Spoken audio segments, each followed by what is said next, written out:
Nós não usamos da Bíblia para criar contextos e nem litígios. Nós usamos da palavra para que o nosso coração seja esquadrinhado diante da pedra, aonde os homens caem e são edificados, ou caem e se tornam em pó, porque ele continua sendo a pedra de esquina angular, rejeitada pelos homens, mas aceita no céu como a principal das pedras, digna, honrada. E nós temos que seguir o exemplo dele, porque pelas suas feridas é que somos sarados. É pelo ofício da ação é que nós mudaremos a história. Não se esqueça, você é um sacerdote, você tem um chamado de Deus, você precisa ser essa evidência de graça, mantendo um procedimento exemplar. Eu posso, pastor? Claro que não, mas Cristo pode, porque Ele nos curou, Ele sara as nossas dores, e Ele tem disposição para pastorear a nossa caminhada de conversão. Ele é o bispo que pode sossegar a nossa alma. Tenha paciência, porque quando alcançarmos a paciência, Deus vai manifestar quem Ele é nas nossas vidas e na nossa caminhada.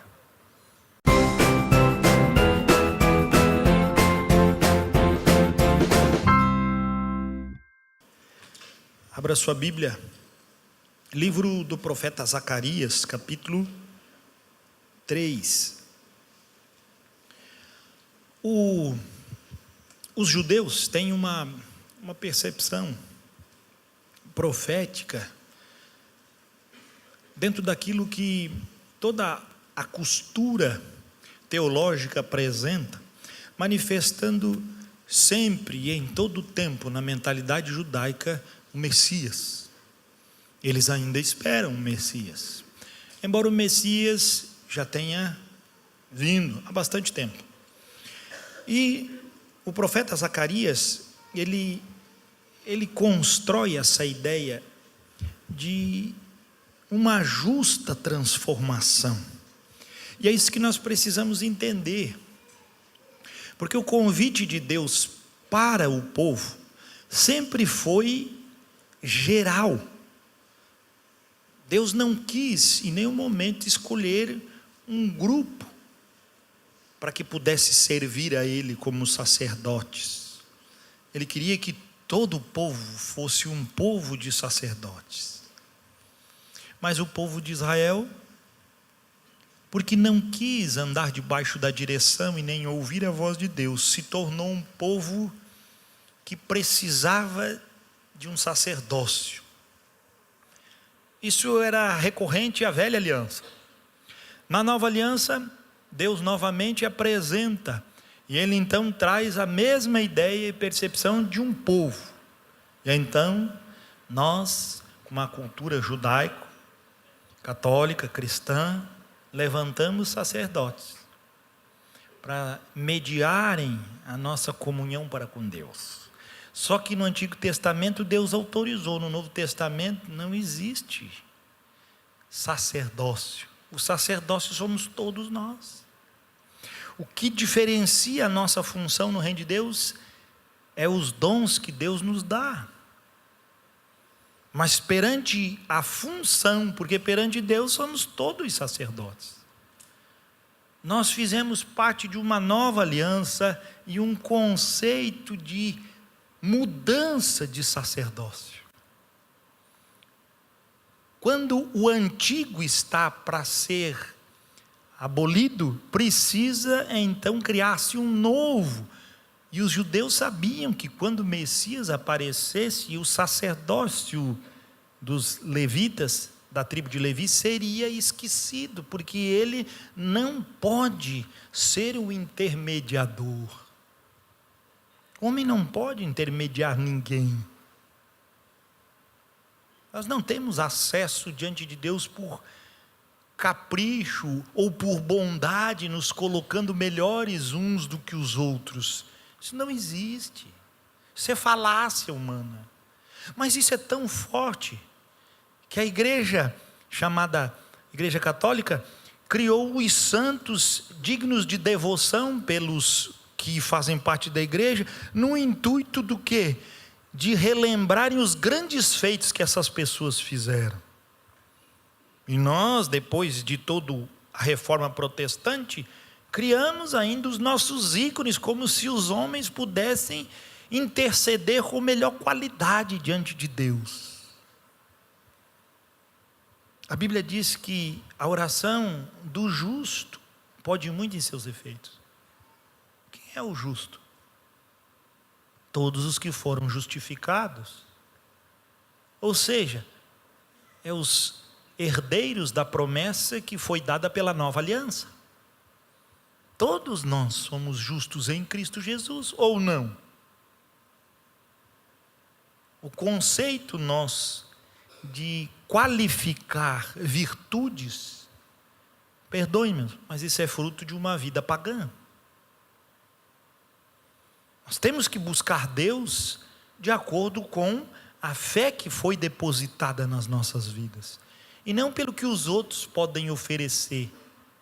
Eu gosto muito do Ali, tenho consideração por ele, mas ele não pode fazer nada para me ajudar espiritualmente diante de Deus.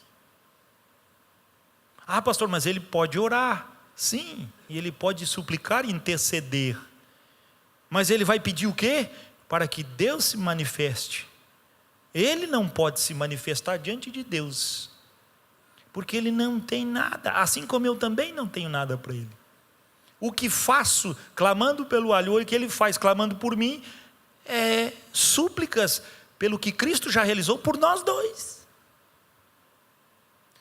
E às vezes nós esquecemos disso.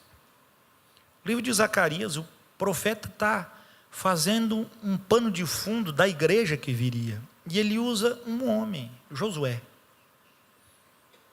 Zacarias 3, versículo 1. Deus me mostrou o sumo sacerdote Josué. Não, Josué aqui é o sumo sacerdote, não é o Josué lá do livro de Josué que tirou o povo do Egito lá depois de Moisés. Moisés que tira, né? E ele fez entrar na terra de Canaã. Porque a gente olha às vezes o nome na Bíblia e pensa que Josué é tudo o mesmo cara. Não, esse Josué aqui é outra pessoa, é outro tempo. Tá? É o sumo sacerdote no tempo do profeta Zacarias. E olha que era bastante tempo depois do outro. Diante do anjo do Senhor, e Satanás estava à mão direita dele para se lhe opor. Tudo que você for fazer debaixo da direção para o serviço e manifestação do reino de Deus, quem que está se opondo? Tudo, meu filho. Tudo. Era assim e é assim. Tudo. Oposição. Mas o Senhor disse a Satanás: o Senhor te repreende, ó Satanás. Sim, o Senhor que escolheu a Jerusalém te repreende. Não é este um tição tirado do fogo? Ora, Josué, trajado de vestes sujas, estava diante do anjo. Josué se revelou como ele era. E o que ele apresentou?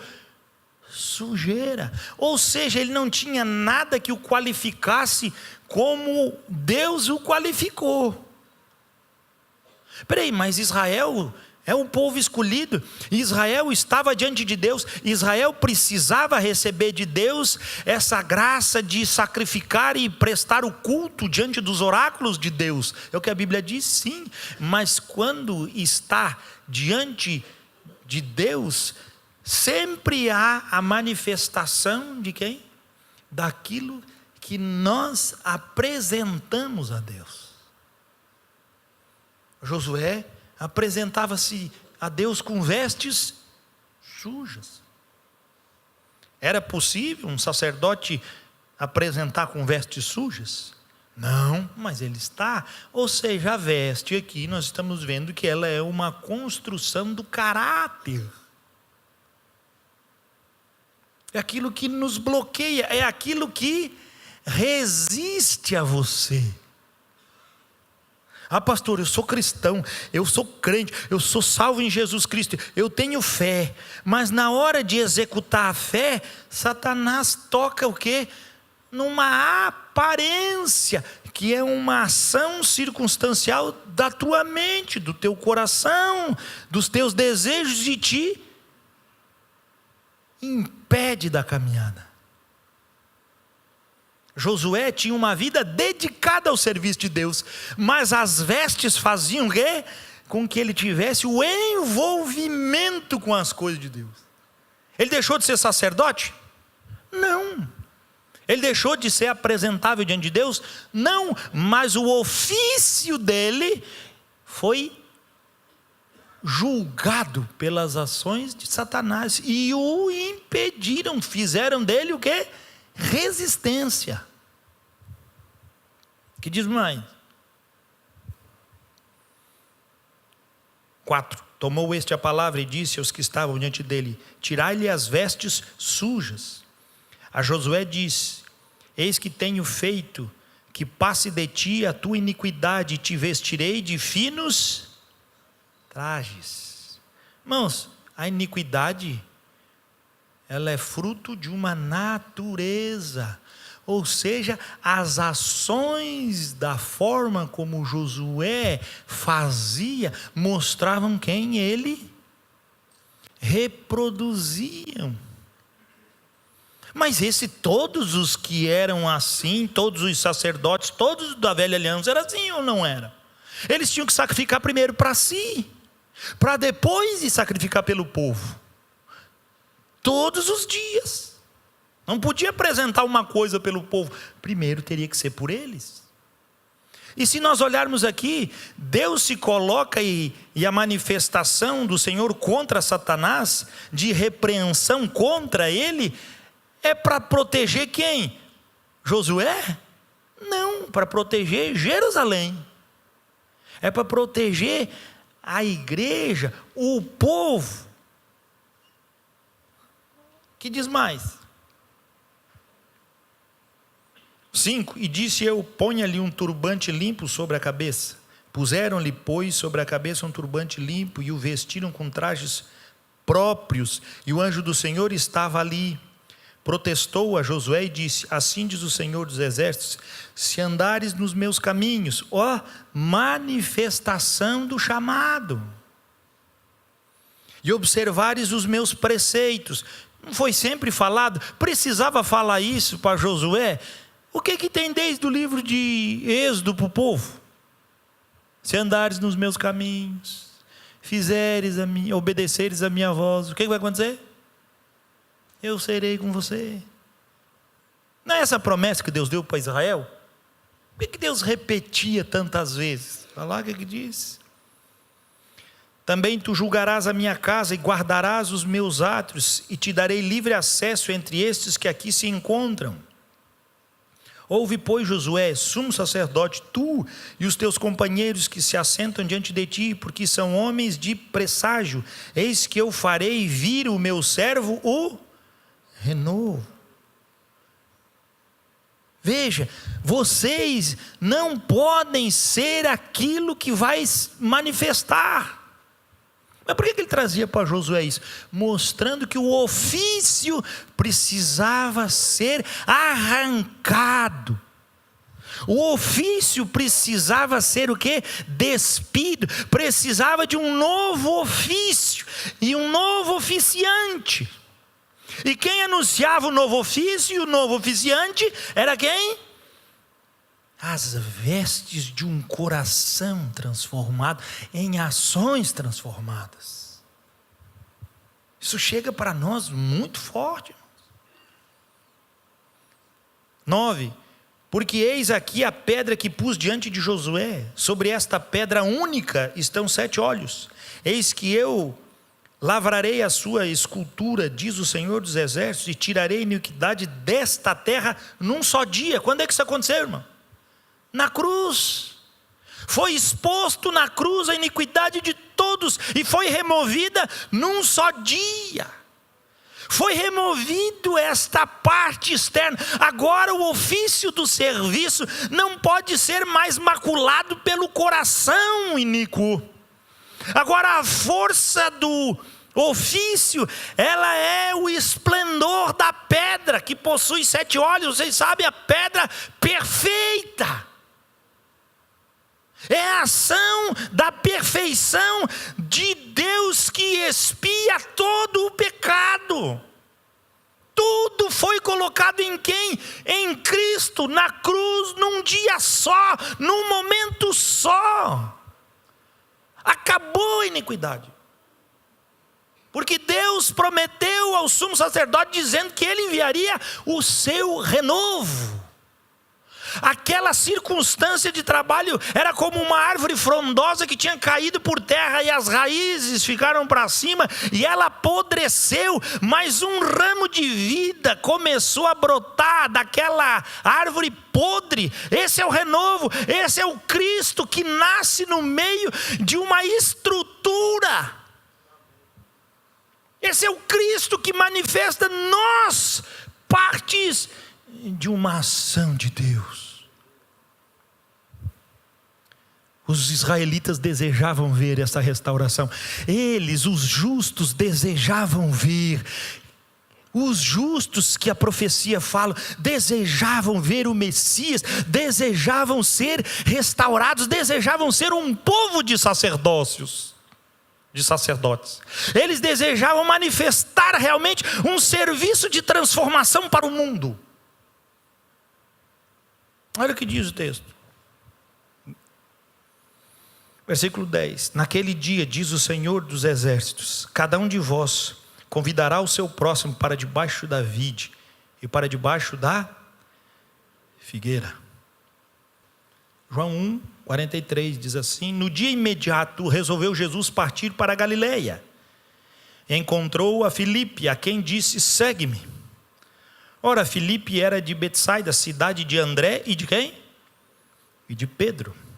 Filipe encontrou a Natanael e disse-lhe: achamos aquele de quem Moisés escreveu na lei. O que Moisés escreveu na lei? Se andares no meu caminho, se ouvires a minha voz, se vocês desejarem, eu vou mandar uma resposta para vocês. A quem se referiam os profetas? Jesus, o Nazareno, filho de José. Perguntou-lhe Natanael: de Nazaré pode sair alguma coisa boa? Respondeu-lhe Filipe: vem e vê. Não adianta ficar querendo mostrar Deus, você precisa conhecê-lo.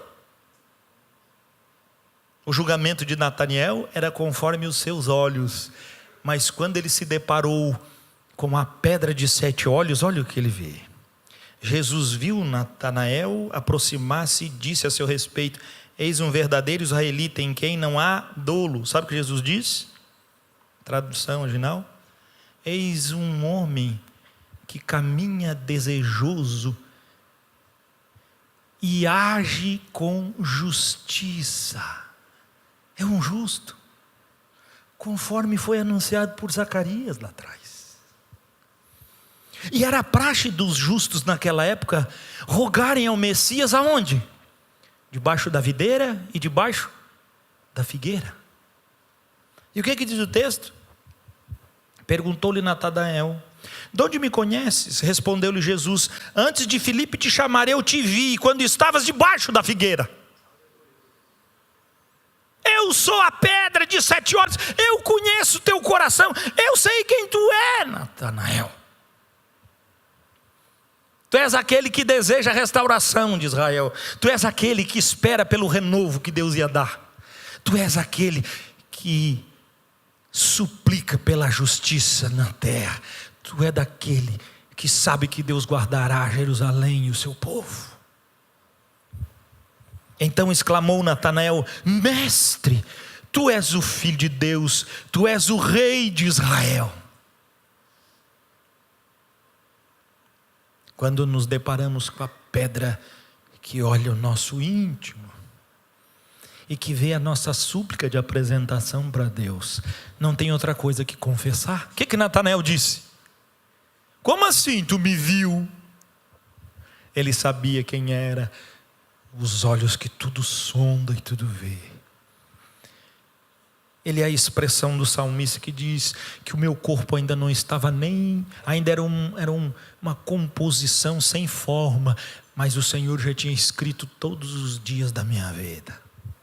Ele conhece a tua mais profunda dor, Ele conhece o teu gemido, Ele conhece muito bem quem você é. a profecia de Zacarias manifestada por um sacerdócio que precisava estar funcional sobre um cabeça. Lá manifestado Josué, mas nós sabemos, irmão, Josué é o nome de quem?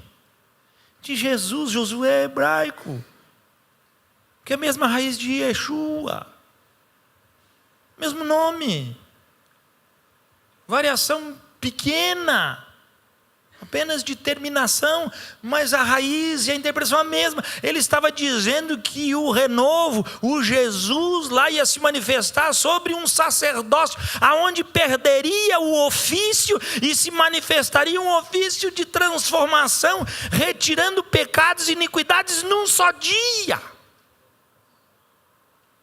Essa é a ação de Cristo. E quando Natanael se depara com a revelação de Cristo, daquilo que ele desejava e buscava, Jesus não está dizendo que esse homem não pecava, Jesus não está dizendo que esse homem não era o santo Natanael. Não, Jesus diz que o seu caminhar era um caminhar em que não havia dolo.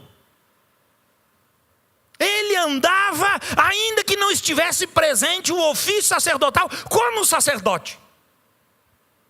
Essa é a caminhada do justo. Anda no céu, ainda que seja na terra. E Jesus diz: me alegrei. E quando ele vê Jesus esclarecendo os seus desejos diante de Deus, o que acontece? Tu és o Rei de Israel. Tu és o Filho de Deus. Encontrei. Ao que Jesus lhes respondeu: porque disseste que te vi debaixo da figueira, crês? Pois maiores coisas do que estas verás. E acrescentou: em verdade vos digo que vereis o céu aberto e os anjos de Deus subindo e descendo sobre o Filho do Homem.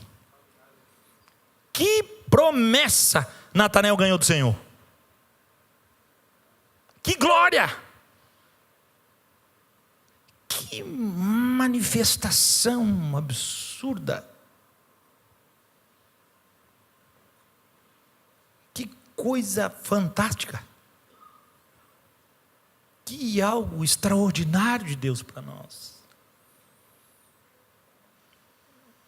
Vamos caminhar dentro do ofício que recebemos, como justos, por obra da cruz, por manifestação, não de ações e eventos, mas pela concretização da fé.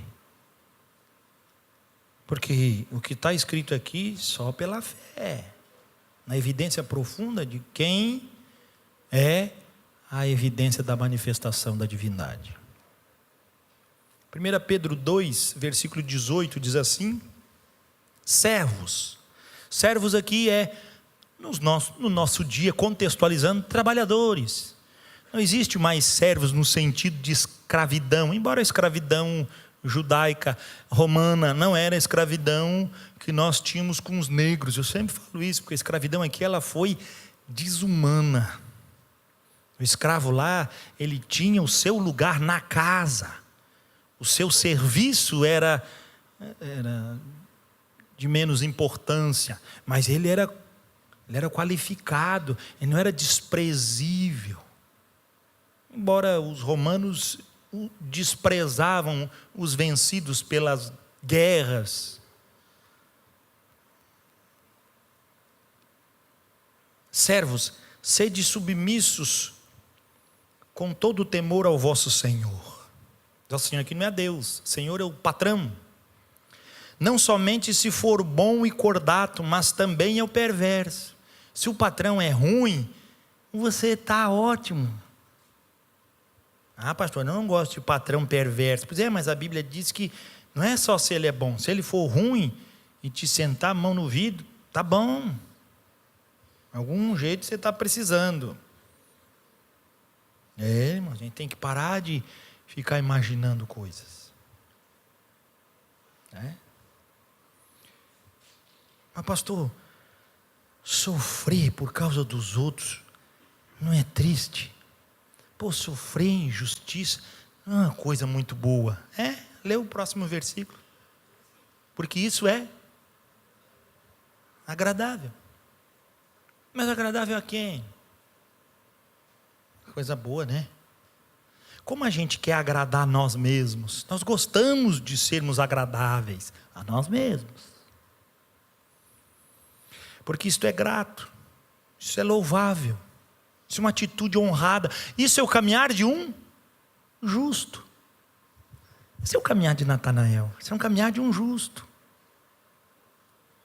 Puxa, Senhor, eu pensei que o caminhar de um justo era aonde eu podia fazer justiça pelos outros. Não, caminhar de um justo, irmãos, a Bíblia é sempre do contra. Caminhar de um justo é quando você sofre afrontas, não quando você faz justiça.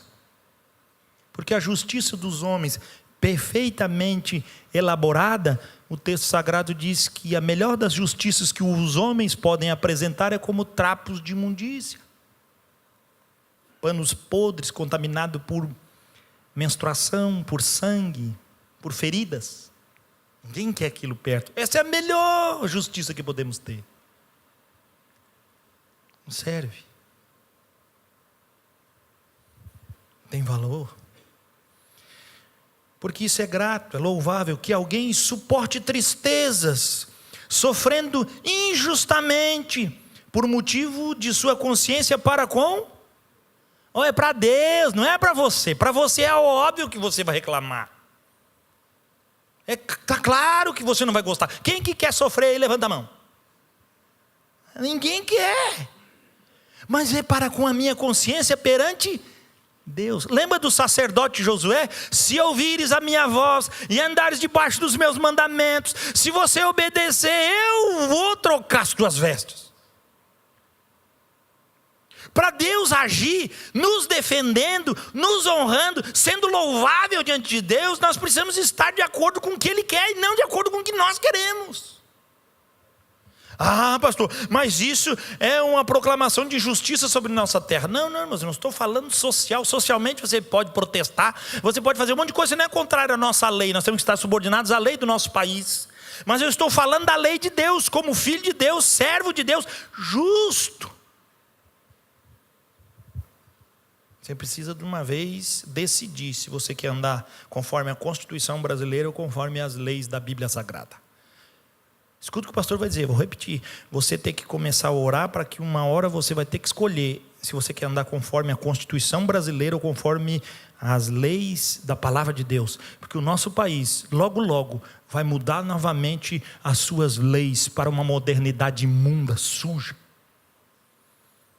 composta por todo tipo de podridão, e nós temos que ser os justos que andam na terra.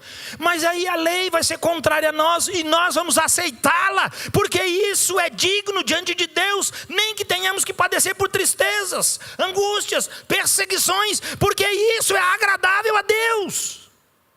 Não é a você, não é a mim.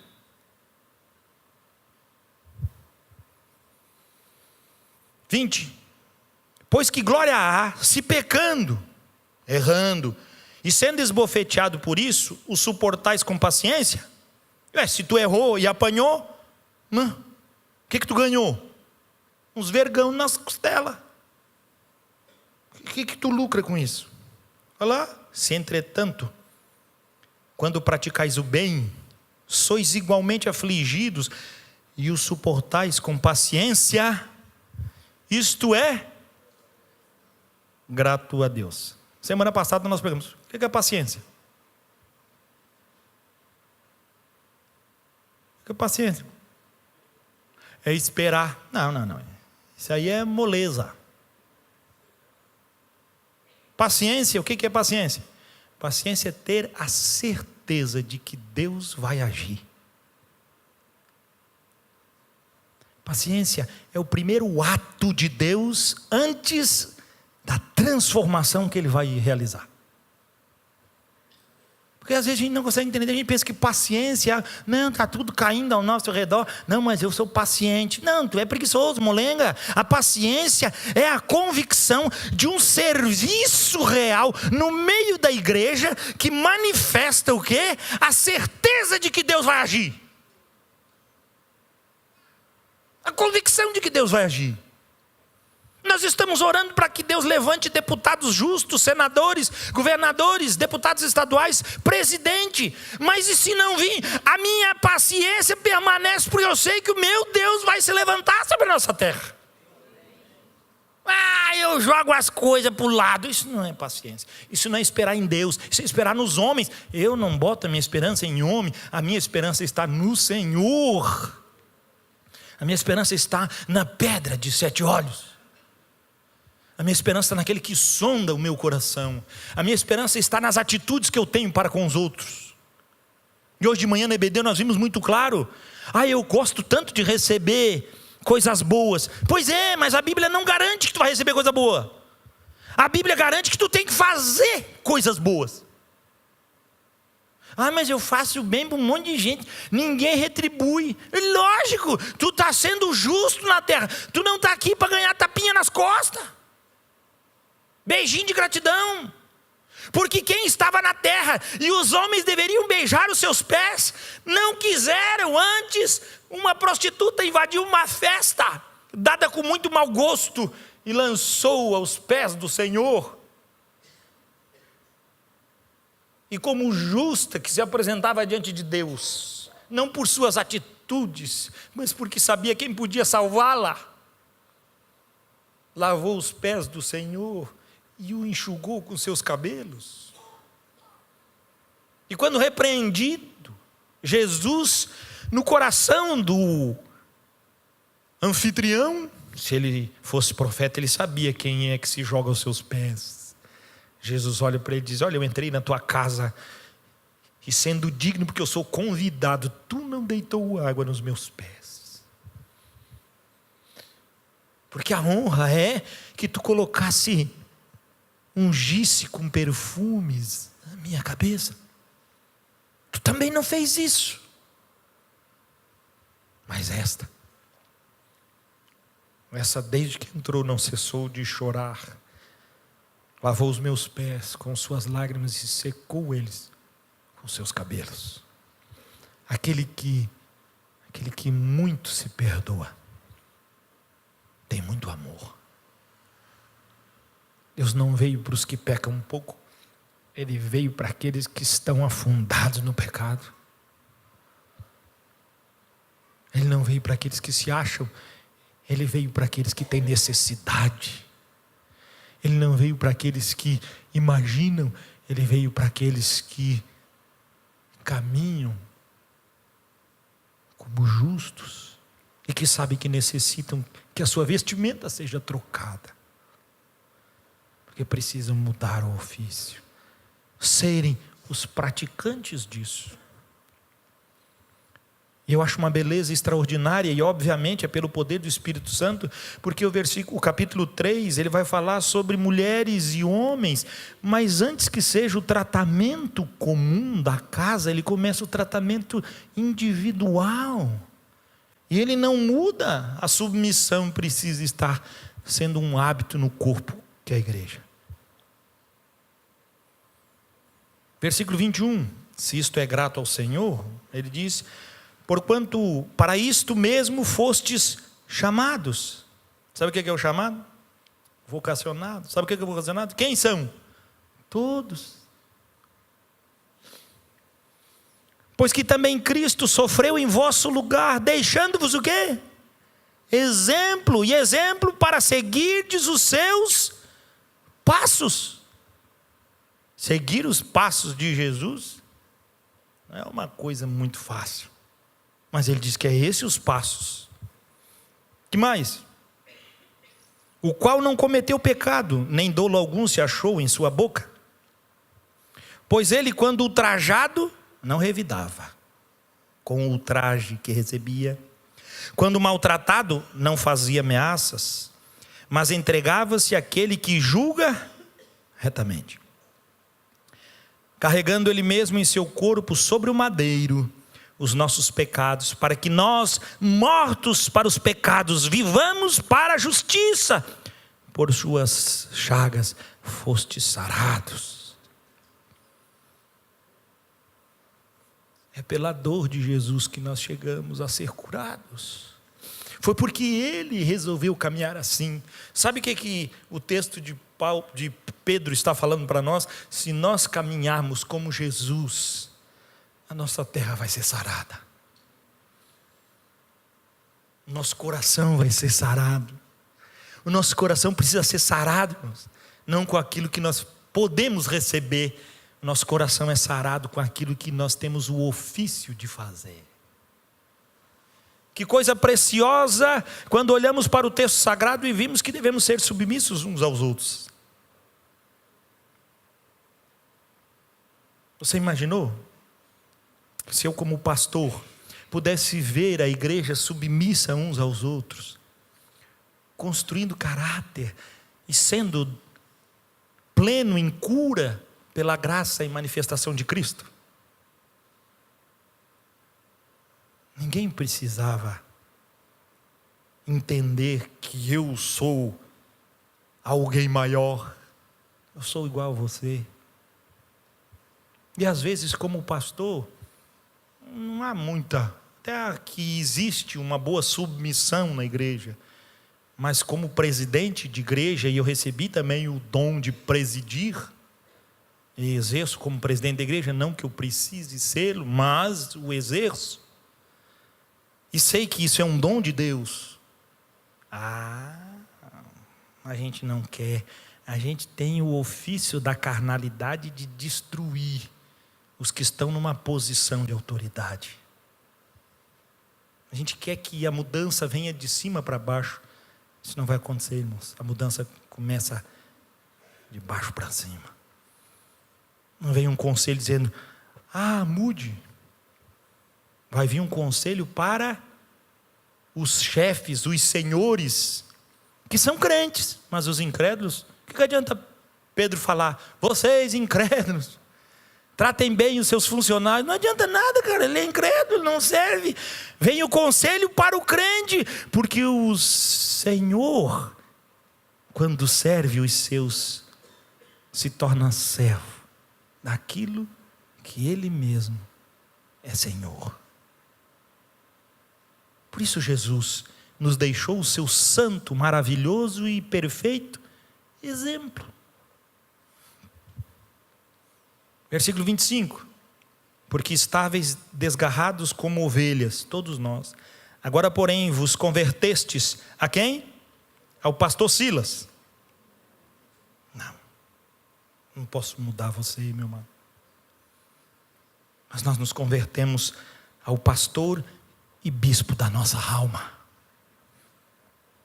Existe um pastor sobre as nossas vidas, e ele se chama Jesus de Nazaré. Existe um pastor sobre a nossa vida, e ele se chama o Cristo de Deus. Deus colocou na sua igreja pastores para que apontem para o Cristo que nos pastoreia, porque Ele pode trazer resposta para a nossa alma sedenta, Ele pode perdoar os nossos pecados, Ele pode mudar a nossa história.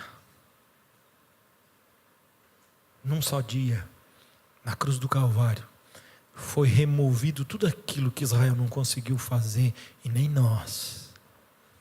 E foi nos dado o privilégio de sermos sondados pelo Cristo crucificado e manifestado a nós um pastoreio de cuidado para toda a vida, através da mesma cruz. Porque o texto sagrado diz, por suas chagas, as chagas de Cristo, é que nós fomos sarados. É a obra da cruz que continua tendo valor para triunfar sobre o orgulho dos nossos desejos. É a obra da cruz que continua colocando nós em sujeição. E quando somos submissos uns aos outros, que privilégio é!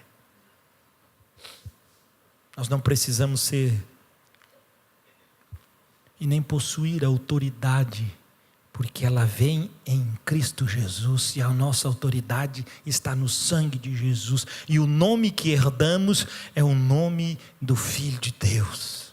Ele nos chama de filhos, Ele nos convida a sermos pastoreados, e a estarmos debaixo do bispado. Bispo quem é? O administrador. o presidente, o cara que organiza as coisas. Ainda assim, não é preciso de homem, é preciso de Cristo. O que falta para nós, irmãos, é um banho de Jesus. Porque quando Jesus sobra na nossa vida, se é que um dia a gente pode dizer que sobra, nós somos bênção onde estamos.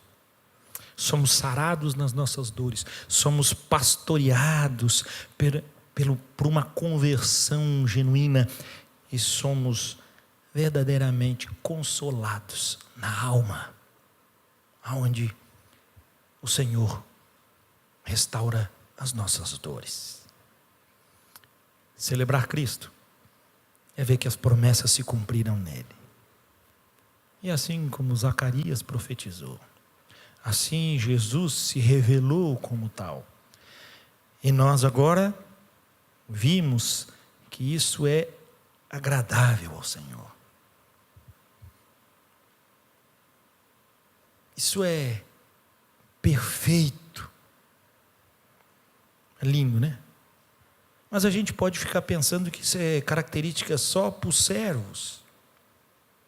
Capítulo 2, versículo 11 diz assim: amados, de 1 Pedro também, amados, exorto-vos como peregrinos e forasteiros que sois. Você estava pensando que servo era ruim? Então, onde nós somos peregrinos e forasteiros, moradores de rua, desamparados, sem ter nenhum lugar que possa dizer que é seu. Então, por que botamos as esperanças nas coisas transitórias? Loucura? Loucura é continuar lendo. E vos absterdes das paixões carnais que fazem guerra contra a alma. Sabe por quê? Olha lá a resistência. Lembra da resistência? Quando as paixões carnais, elas aparecem, sujam a nossa veste, maqueiam os nossos comportamentos, não manifestam o que somos. 12, mantendo exemplar o vosso, o quê? Procedimento no meio de quem?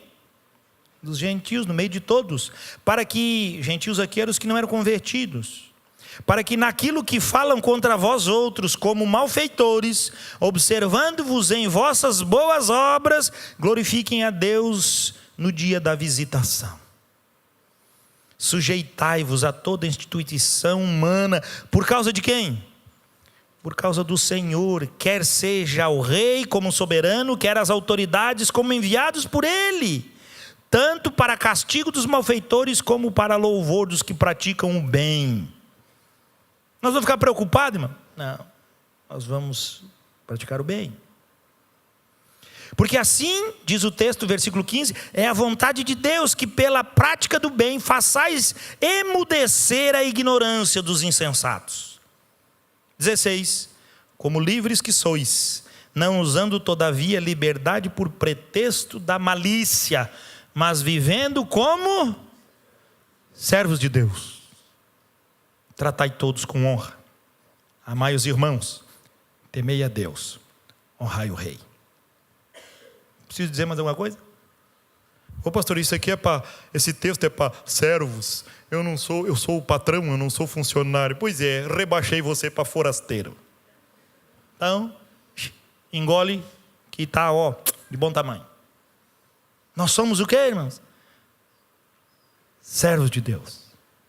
Nós não usamos da Bíblia para criar contextos e nem litígios. Nós usamos da palavra para que o nosso coração seja esquadrinhado diante da pedra, aonde os homens caem e são edificados, ou caem e se tornam em pó, porque ele continua sendo a pedra de esquina angular, rejeitada pelos homens, mas aceita no céu como a principal das pedras, digna, honrada, e nós temos que seguir o exemplo dele, porque pelas suas feridas é que somos sarados, é pelo ofício da ação é que nós mudaremos a história. Não se esqueça, você é um sacerdote, você tem um chamado de Deus, você precisa ser essa evidência de graça, mantendo um procedimento exemplar. Eu posso, pastor? Claro que não, mas Cristo pode, porque Ele nos curou, Ele sara as nossas dores, e Ele tem disposição para pastorear a nossa caminhada de conversão. Ele é o bispo que pode sossegar a nossa alma. Tenha paciência, porque quando alcançarmos a paciência, Deus vai manifestar quem Ele é nas nossas vidas e na nossa caminhada. A Bíblia diz que Abraão foi, Jó foi o pai da paciência, o paciente Jó. Mas a caminhada de Jó precisou de todas as ações. Enquanto nós pensávamos que ele estava cada vez mais baixo, Deus se revelou a ele e mostrou que pela sua paciência a sua glória veio muito maior. E quando Deus se manifestou sobre Jó, não vimos mais em nenhum texto da Bíblia que Satanás se colocou contra Jó. Por quê? Porque Deus o manifestou em glória. Agora ele era o protegido do céu. O diabo pensava que antes ele era, depois ele era mesmo. Pode ser que você engane bastante, o diabo pode pensar que você é uma coisa extraordinária.